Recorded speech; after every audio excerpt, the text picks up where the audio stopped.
Well, a very good morning, Dirtfish friends. This is it. Rally Japan very much underway last night with the super special stage in the Toyota Stadium. But this is where the real action gets underway. Stage 2 of the rally, the opening stage on Friday. Wow, what a day we have ahead of us. We have 6 proper stages. We have 2 super specials at the end of the day.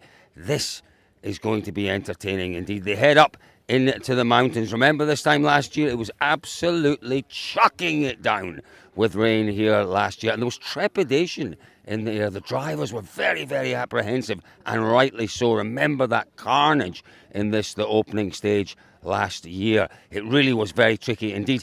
Well, do you know what? It's dry this morning, but we had some rain just a day or two ago. It'll be greasy. It'll be slippery. It could be very testing indeed. Thierry Neuville with that fabulous helmet. Look at that on his head. Full concentration from Thierry Neuville. Full concentration. He knows how difficult these stages are.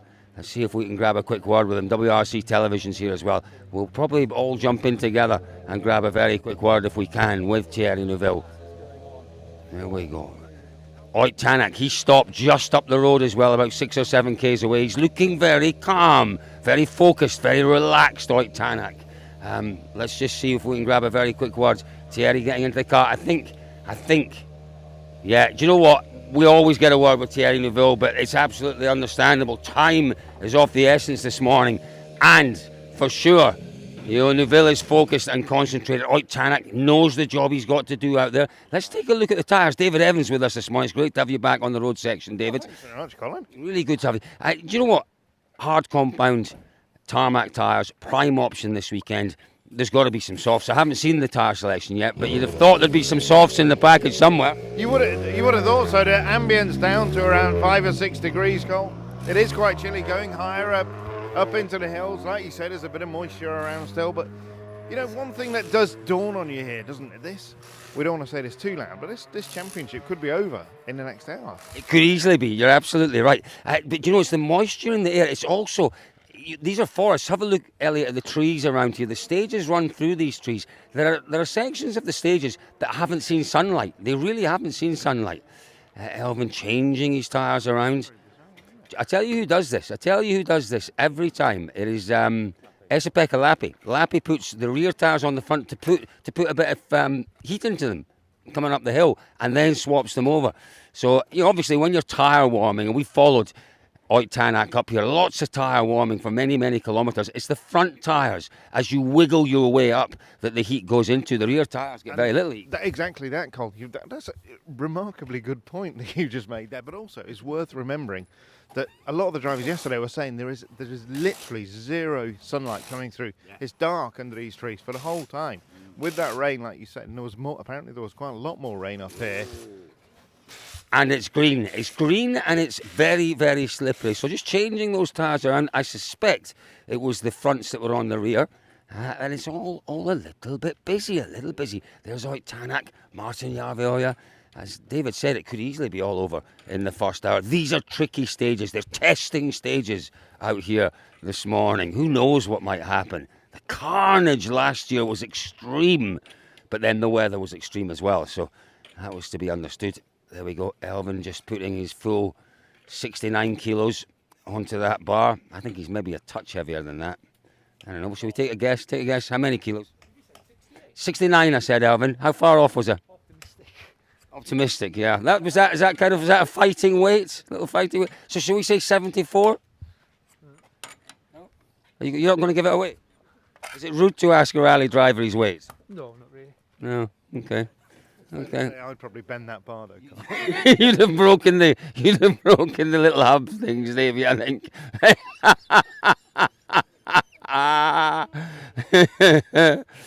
Scott, what does your driver weigh? Do you know what he weighs? He weighs how many kilos? No, I wasn't asking what he earns.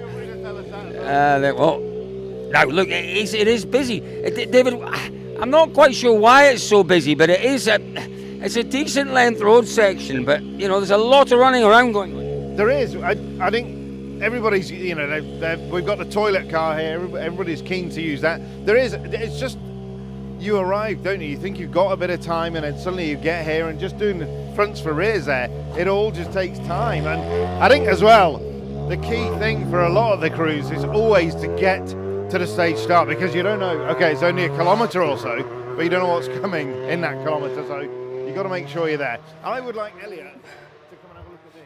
What is the Ducati? Yeah. It's pretty special, isn't it? It takes a lot. Do you know what? Yeah, that one there. Yeah. For me, forget the Ducati. See you guys. I'm off. If I can work out how to get it going. Yeah. Do you know what? We came past the garage last night, David. There was a trailer with about 5 or 6 of these on last night in the garage that we came past. You were half asleep driving, so you might not have seen it. But yeah, very, very impressive. Ducati's part of the Audi group? VW Audi group, because Ogier was gifted a Ducati Senna or something, was it? remember who used to go everywhere on his Ducati? Was Jos Capito? Absolutely, everywhere. And we used to see him up in the stages and everything. And now, we're not getting a lot from the drivers this morning, and I don't blame them. I really don't. So that's not an issue. They are very, very focused. As you can tell, there's a lot of work going on around these cars. Davey, did you have something to say? No, you just nearly walked into me. Sorry, mate. Now have a look at this, Elliot. Look, and it's in the road book, and I've never seen toilet car in the road book before. So this lay-by with the toilet car, they are so well organised here. There's a name for these type of trucks, because my friend in Australia has one. I can't remember what they're called. David, do you know what they're called? There's actually a name for the type, not the brand, but the type of truck it is. No. It's got a name. We'll find out over the weekend. If you know what they call these little trucks, not the toilet trucks. We know that's the toilet truck, but the actual little flatbeds have got a name. Maybe that's what it is. But that's in the road book. I've never seen toilet truck in road books before, but it's actually in the road book. So there we are.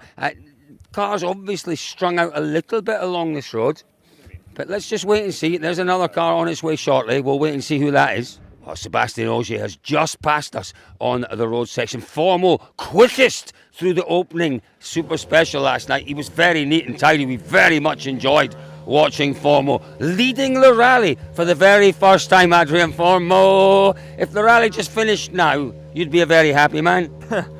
No, we need to fight to win something good, so... You know what, you said the car, you made adjustments, didn't you, during shakedown yesterday? You said the car felt good. How much can we take from that win in the Super Special last night? Well, I think it shows that we have sorted the issue we had yesterday on the shakedown. So I was just struggling to rotate the car. It seems that now it was working. But you know, the rally will be long, and today is different. It's nearly new stages for me. So that's another challenge. Tire choice, I'm not so happy. We didn't have so much info this morning for the stage 3 and 4. So yeah. What have you gone with? I'm going with force of 1 hard, and I should have taken maybe a little bit, at least 1 or 2 extra hard. But anyway, as long as it stays cool, the softs will work. You think? Yeah, but it's so demanding also for tires. It's corner in a corner, so yeah, it's cold. In some rallies, you would say yes, the soft will be working, like Monte Carlo, but. It's the corners and the heat, isn't it? Best of luck out there. That is the point. CER, where we had the odd flowing stage. If it's as cold as this on a flowing stage, yeah, the softs will work, but it's corner to corner here. You're putting more and more heat into those tyres, David Evans. You're building the heat in the tyres, and that is where it's a big decision. Softs, hards, not easy. And it's relentless, like you were saying, isn't it? And there's no, okay, there will be some damp patches. We already talked about that under the... Important job. Good job. Under the tree. But there's no running water to actually cool the tyre.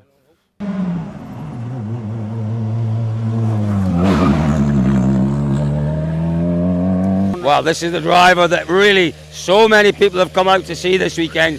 Takamoto Katsuta and Aaron Johnson. A lot of expectation. Taka helmet on, checking the notes as he does. Exhaust this. Whoops. Yeah, it really is tight for time. You don't often see Aaron Johnson having to move as quickly as that around the car. Tight for time. In they go.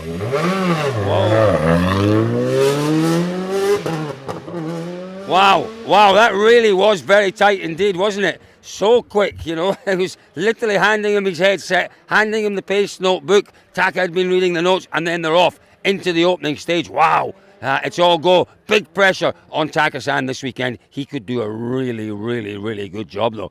We're going to head back down. That's very close to me, Elliot. Very close. Back down the mountain.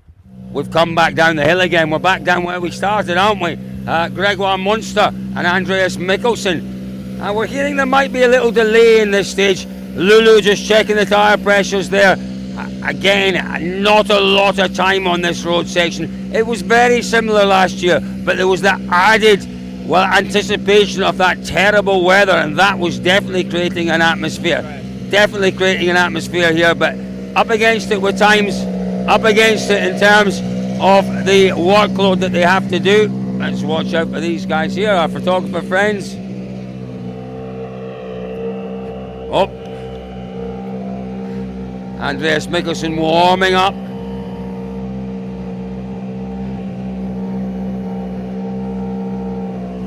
Get those legs going. Get those legs going.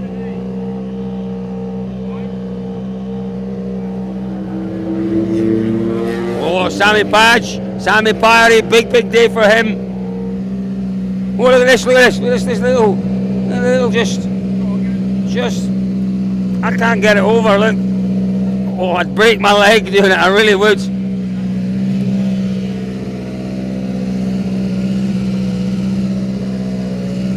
Stretching his toes as well now. Stretching his toes. That's something we don't see. We see a lot of them doing the wiggly with the wrists. Yeah. But obviously, what is it all about? It's about the eyes, it's about the wrists, and it's about the ankles, isn't it? And the feet. Yeah. Thanks, mate. Thanks, mate. You know what? I think we're going to leave the drivers this morning. They're obviously all really pressured in terms of time, so we'll leave them to it. I think there's just a lot going on, isn't there, Cole? You know, it's the culmination of a year is right here, right now, and particularly Mikkelsen. He's been told this morning, you've got a job to do. You've got a job to do. Go and do it. If he puts it off today at any point, he might as well get on a plane and go straight home and perhaps put his feet up for the rest of his career. Yeah. But you know what? One of the things we absolutely love about Japan are the very special fans. They go to such enormous lengths. Nobuto-san and Yamacha-san. Yamachan-san here is the man responsible for this. Look at this. Look at the amount of time and effort he has put into creating these boards at the side of the road. Oh, now the most important part, a little bit of last minute preparation here, dirtfish going on. This is it's a work of art. It's all handmade. And Yamachan-san, how long to make all of these? How long have you been working on them? Making? Yes. Look. How many days? And September. Yes. September. He's been working since September. And it's just wonderful. I mean, it's the drivers coming through the mountain roads. They come around the corner and they're greeted by flags. They're greeted by these wonderful boards. And he's got everyone, even some drivers who are not here, are on some of these boards. It really is just great to see. Everywhere you go, every single junction. It is Chris Ingram. Chris Ingram and Gus Greensmith. But everywhere you go, the kids are making signs and banners. Look at that. And he's put the dirtfish one there as well. That's his Instagram. Take a look at that. Tororo Yamachan. Yeah. Have a look on Tororo. Thank you, Tororo. It's a great effort. Well done, my friend. A super effort. But that's what it's about here. It really is. The fans are really special. They go to such enormous efforts, and we love it.